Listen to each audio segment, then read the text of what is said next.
Bonjour à tous, j'espère que vous allez bien. Aujourd'hui, nous allons revoir les pronoms compléments directs.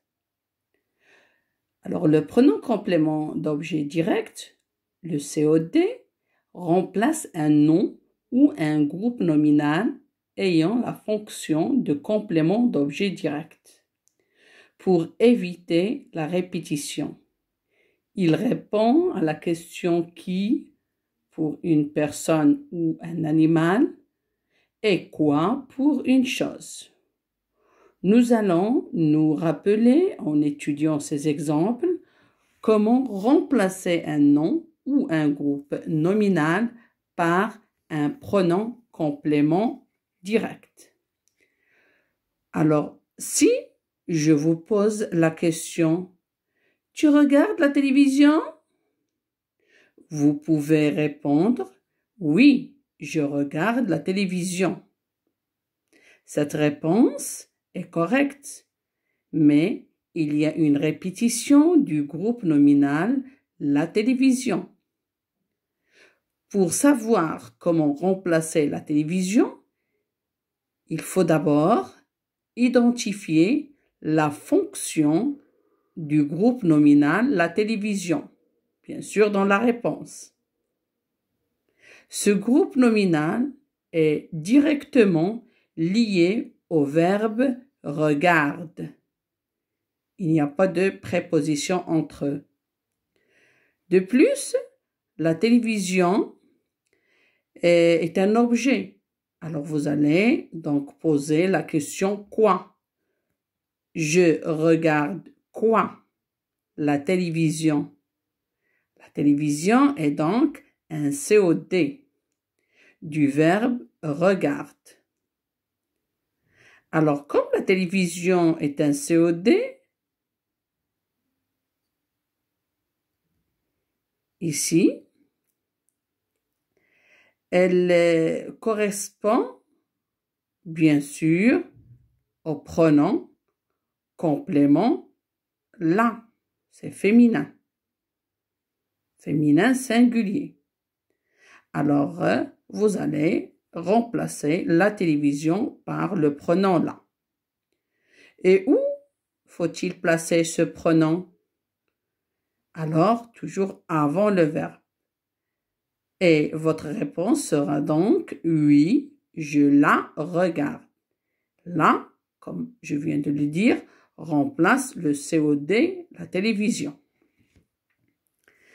Alors ici, si je vous pose la question encore une fois, elle a acheté le journal? Alors, comment éviter la réponse oui, elle a acheté le journal?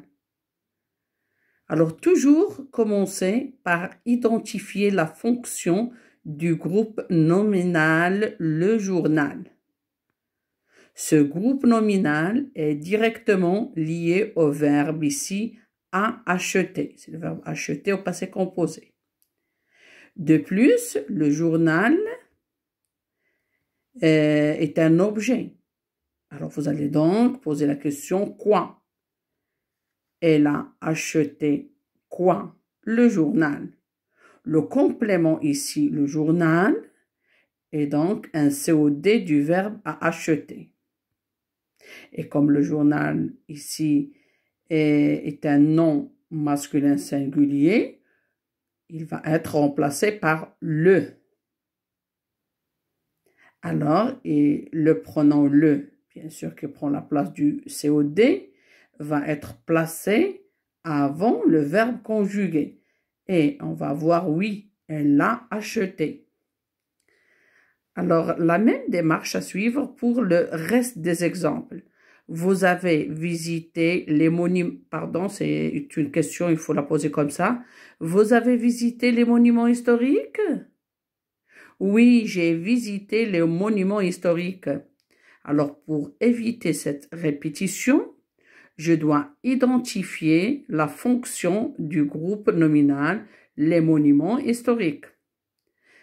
C'est un COD, alors c'est masculin singulier, je remplace par les. Et je place le pronom complément d'objet direct avant le verbe conjugué. Et je dis oui, je les ai visités.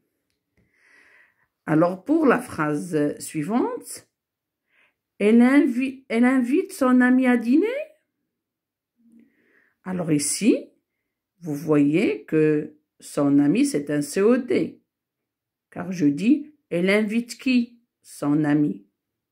Et son ami ici, c'est un COD. Si je réponds à cette question, je vais dire oui, elle invite son ami à dîner. Alors pour éviter la répétition, je vais voir d'abord la nature de ce COD.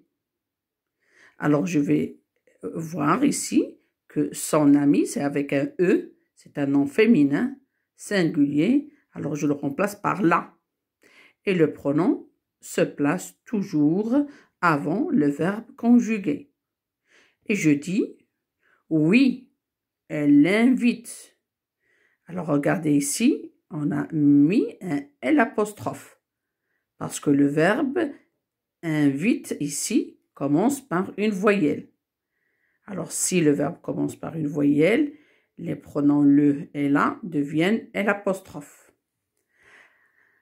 Alors, pour les phrases suivantes, par exemple, quand je dis « je me regarde », à quel mot renvoie le pronom « me » dans cette phrase?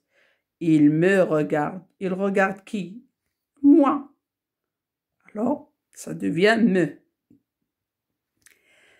À quel mot renvoie le pronom « te » qui s'écrit T apostrophe parce que le verbe commence par une voyelle? Alors, elle t'appelle. Elle appelle qui? Toi. Alors, toi ici, repris par le pronom T apostrophe, te. Tu nous remercies. Tu remercies qui? Nous. Tu nous remercies. Alors, le pronom nous, dans cette phrase, il est renvoyé au pronom nous. Ils vous connaissent. Ils connaissent qui? Vous.